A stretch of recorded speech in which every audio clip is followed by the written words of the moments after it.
Hey everyone, this is DayTraderRockStar, and this is a midday market radar. Just to kind of update you on Friday, it's October 3rd.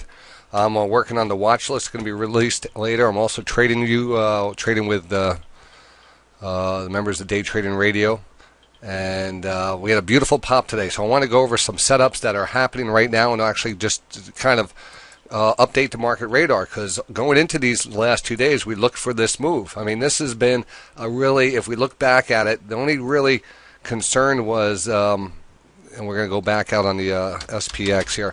The only real concern was this kind of flushed underneath this trend line, and that came on with a lot of news.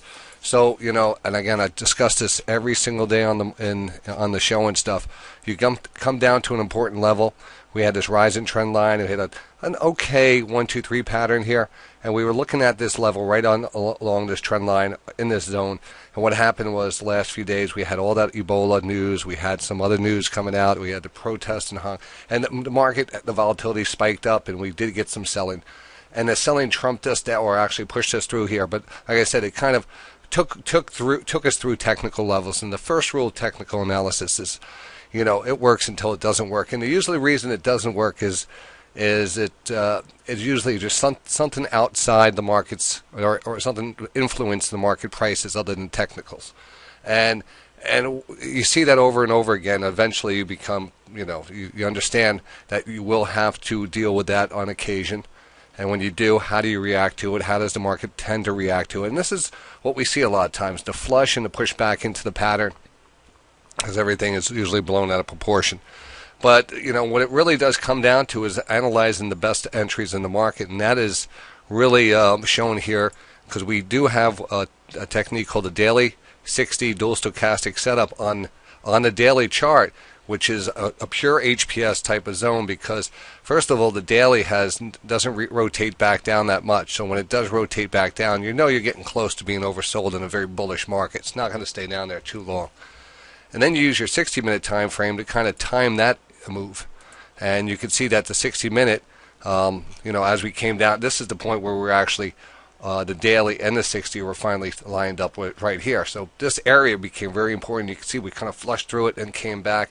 The last time was back here, and we can see that big move. So this actually looks very strong. It looks like it's just a normal process of that's what's playing on. I don't think everyone believes it yet, but the daily hasn't crossed over yet. We're starting to get a little crossover. The 60-minute time frame is the concerning factor. It's pushed back up here. We're getting very close to overbought levels again. We're not quite there yet, but what that tells us is the trend is intact. We're not seeing any divergences. We're not seeing any change of the price, stochastic levels. Nothing that's really standing out. It's actually this downward trend line here is still holding. We're holding underneath the lower lows and the lower highs. I mean, everything is really just playing out. This could be part of a bounce, part of a bottoming process, which I have a feeling it will be. That we're going to break down, push back up, maybe retrace a little, and then finally make our way out of this channel to the upside. But that 60-minute time frame, something to be concerned about. I'd watch it today. Right now, just an active update. You can see we pushed up here to 1960, starting to pull back. We had the Fed numbers out today, or the employment numbers came in at 245,000 jobs, I believe. That was better than expected. Market here gave us a big whipsaw. We returned to both scenes of the crime here. It was funny because this is really, you could see what we could call a computerized type of trading here going on. You spike up to this level, and you see that market marched right back up to that level and then tagged it and dropped right back off and formed this triangle, dropped back down, but look where we came down. We always say that triangle patterns are really just incomplete channels.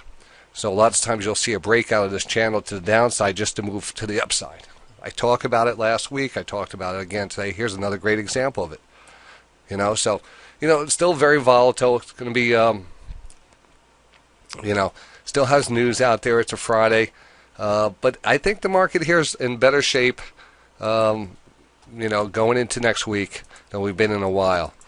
So on the market radar today, I think today's majority of the move has been set up and gone. But another thing I want to go over right now Going into next week, again, I'm going to watch that 60, maybe a little consolidation, but eventually break out of here and move higher. So I think we're very close to getting that move higher. If we get a little pullback before that, possibly, but pretty much we're going to start heading back up.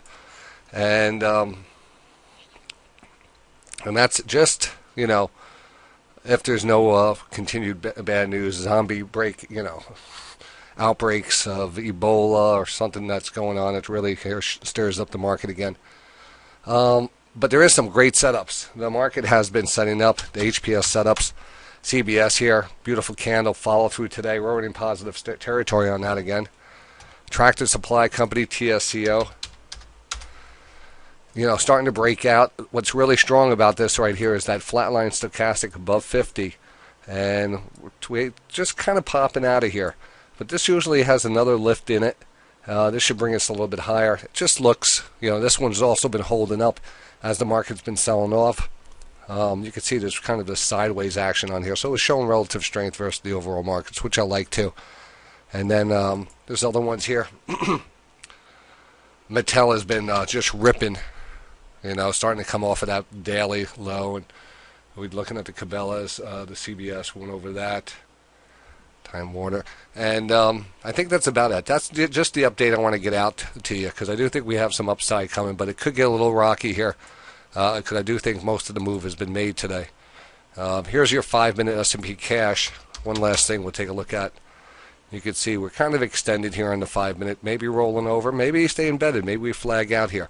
This is where we want to watch this. And again, if you go to DayTraderRadio.com, you get to see this each and every day. See how we read the flags, how to determine what a flag is on a stochastic chart, trend lines and retracements, and how everything lines up together. That's what we're doing right now, and we'll see you in the markets.